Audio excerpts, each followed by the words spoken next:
PS story में आपका स्वागत है। दोस्तों, आपने ऐसी कहानी नहीं सुनी होगी आज तक। नमस्कार दोस्तों, आज की इस कहानी में हम कविता की दर्द कहानी बताने वाले हैं। कभी कभी अपनों के लिए अच्छा सोचना कब बुरा बन जाता है हमें पता भी नहीं चलता। कविता के साथ भी कुछ ऐसा ही हुआ। तो आइए अब जानते हैं कि क्या है कविता की दर्द भरी कहानी। उससे पहले दोस्तों, पीएस स्टोरी को सब्सक्राइब कर ले।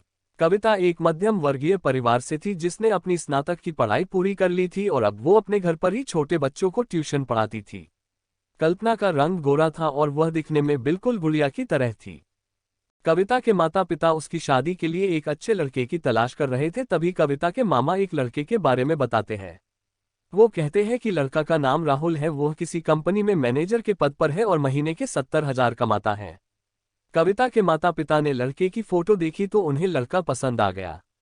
जब कविता की मां ने कविता को लड़के की तस्वीर दिखाई तो कविता ने कहा, जब आप दोनों को लड़का पसंद है तो मुझे भी पसंद है। अब लड़का और लड़की वालों के परिवार ने मिलकर शादी की तारीख तय कर दी।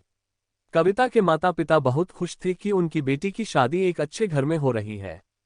पूरे धूमधाम से कविता की शादी हो गई।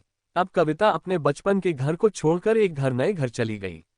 कुछ दिन तो कविता को अपने माता पिता और अपने घर की बहुत याद आई। कविता की शादी के अब महीने बीत गए थे।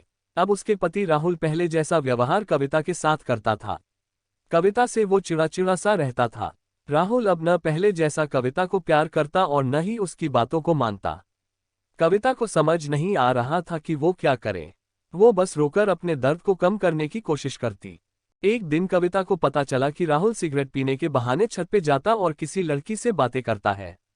जब कविता ने राहुल से पूछा कि आप रोजाना छत पे जाकर किससे बात करते हैं, तो इस पे राहुल ने जवाब दिया कि वो मेरे ऑफिस का फ्रेंड है, बस उसी से बातें करता हूँ और तुम अपने काम से मतलब रखो, ज्यादा सीआईडी बनने की जरूरत नहीं है।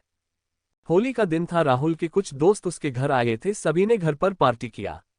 उस दिन राहुल का एक दोस्त थोड़ा ज्यादा ड्रिंक कर लिया था और उसने नशे में कल्पना के सामने जाकर कहा, भाभी आप इतनी प्यारी और मासूम हो, फिर भी राहुल भाई दिन भर उस घमंडी नेहा से बातें करते रहते हैं। लगता है कि आप राहुल भाई का सही से ख्याल नहीं रखते। ये सुनकर कविता का शक अब हकीकत बन चुका था। अगली सुबह जब कविता ने राहुल से पूछा कि ये नेहा कौन है और क्या लगती है आपकी। राहुल, मैं तुम्हें क्यों बताऊं।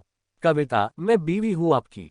राहुल, देखो तुमसे पहले वो मेरे लाइफ में आई। कविता, तो फिर मुझसे शादी क्यों किया।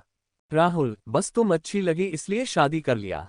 कविता, अब तुम देखना मैं उस कामिनी लड़की को कैसे सबक सिखाता हूँ। नेहा को कब कविता ने कामिनी कहा तो राहुल ने गुस्से में कविता को बहुत मारा और उसे कमरे में बंद कर दिया। कविता के सास को सब पता था, फिर भी वह अपने बेटे के सामने एक शब्द भी नहीं बोलती थी। शाम को जब राहुल आया तब उसने रूम का दरवाजा खोला। उस दिन कविता की तबीयत खराब हो गई, फिर भी उसी हालत में उसने खाना बनाया। कल्पना ये सारी बातें अपनी मां को बताना चाहती थी, लेकिन चाहकर भी वह नहीं बता पा रही थी क्योंकि वह जानती था कि अगर उसके माता पिता को ये सब पता चलेगा तो वह परेशान हो जाएंगे। राहुल अब कविता के साथ नौकरानी जैसा व्यवहार करने लगा। छोटी छोटी बातों पे उसे मारता। कविता अब धीरे धीरे डिप्रेशन का शिकार होने लगी। उसके दिमाग में गलत गलत ख्याल आने लगे। अब न वो समय पे खाना खाती और न ही किसी से बात करती। आखिरकार एक दिन कविता ने रूम में फांसी लगाकर आत्महत्या कर ली। कविता ने आत्महत्या का कारण किसी को नहीं बताया, लेकिन उसके सास को पता था कि कविता ने आत्महत्या क्यों किया। दूसरी तरह कविता के माता पिता का रो रो कर बुरा हाल हो गया। कविता की मां ने पुलिस को आत्महत्या कारण उसके ससुराल वालों को बताया। पुलिस राहुल और उसके माता पिता को ले गए, लेकिन पैसों के दम पर कुछ ही दिनों में राहुल और उसके माता पिता जेल से छूट गए। जीवन में अक्सर अच्छा दिखने वाला इंसान अच्छा नहीं होता। उसके अंदर कहीं न कहीं बुराई छुपी होती है और वही बुराई किसी की जिंदगी को बर्बाद कर देती है। कुछ ऐसा ही कविता के साथ हुआ।